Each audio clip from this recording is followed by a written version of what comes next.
শিমুল, আসলে গলে যে টেস্টটা শুরু হয়েছে, আমরা যেটা দেখতে পাচ্ছি যে বেশ কিছুদিন ধরেই বাংলাদেশ সব ফরম্যাটে ব্যাটসম্যানরা ভুগছে। এই টেস্ট আসলে শুরুর দিন তাতে প্রবলেম কি হচ্ছে আপনার দৃষ্টিতে কি?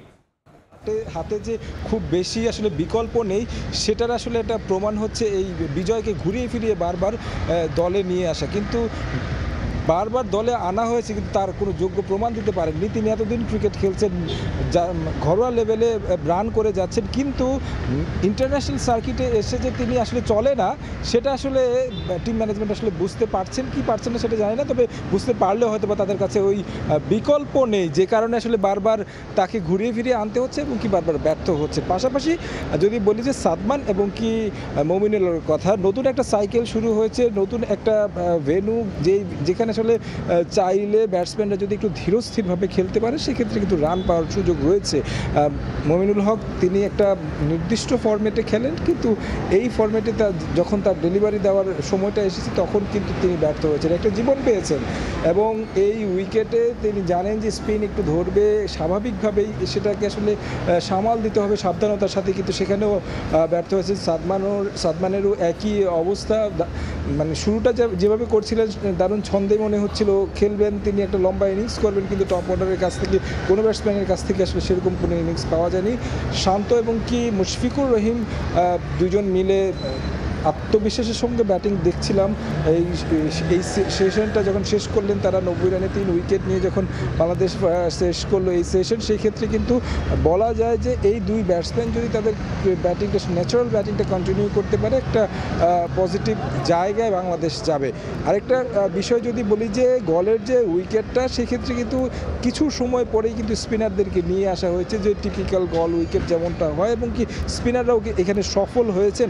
সেই সফলতার সুযোগটা কিন্তু বাংলাদেশ ব্যাটসম্যানরা দিয়েছে, ভুল করেছেন আসলে সেই জায়গা থেকেই আসলে তারা উইকেট পেয়েছে। আপনি যদি ধরনগুলো দেখেন আউট হওয়ার, সেক্ষেত্রে তো যে দর্শক হিসেবে আসলে আপনার কাছে বিরক্তি আসবে। সেই জায়গা থেকে তারা এতদিন ক্রিকেট খেলার পরে এই ধরনের বারবার একই ধরনের ভুল করাটা আসলে কতটা যুক্তিযুক্ত, সেটা আসলে প্রশ্ন থেকে যায়। পাশাপাশি যদি বলি যে লোয়ার অর্ডারে বাংলাদেশের যে একাদশটা সাজিয়েছে, লোয়ার অর্ডারের দিকে আমরা দেখছি যে সেখানে আছেন লিটন এবং কি জাকির, তাদের উপরে ভরসা থাকবে মাকসুম।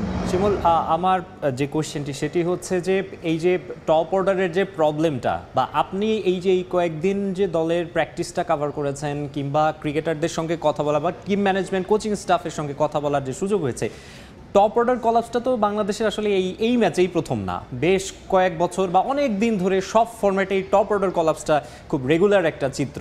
এইটা নিয়ে আলাদাভাবে সবাই ভাবছেন কিনা, বা ভাবলেও কি ভাবছেন? প্রতিটা ম্যাচেই আসলে দেখা যায় টপ অর্ডার কলাপসের কারণেই বাংলাদেশের ব্যাটিং লাইন আপটা একটা চাপে পড়ে যায়।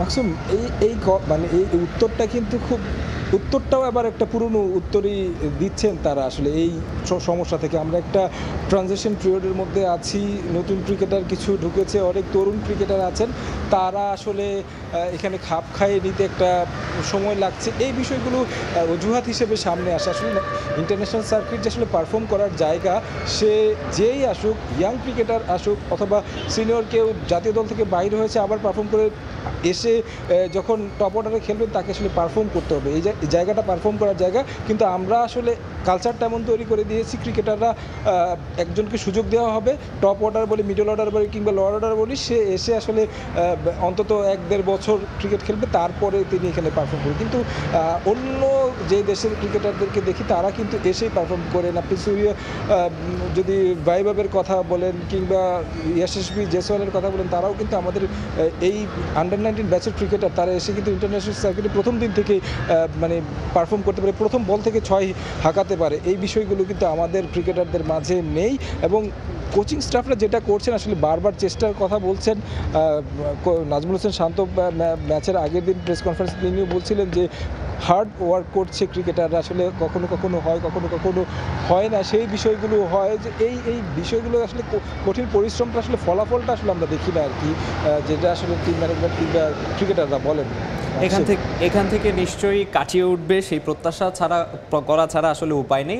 আমার কোয়েশ্চেন এই ম্যাচটা নিয়ে, এখন যেহেতু ফার্স্ট সেশনে বাংলাদেশ দেখলাম বেশ প্রেসারে আছে, এই এখন মোমেন্টামটা আসলে হাতে নেওয়ার জন্য বাংলাদেশের করণীয় কি? ফার্স্ট ইনিংসে বাংলাদেশ কত রানের আপনার মনে হয় যে আসলে একটা মানে অল আউট হওয়ার আগ পর্যন্ত স্কোরবোর্ডে কত রান তুলতে পারবে?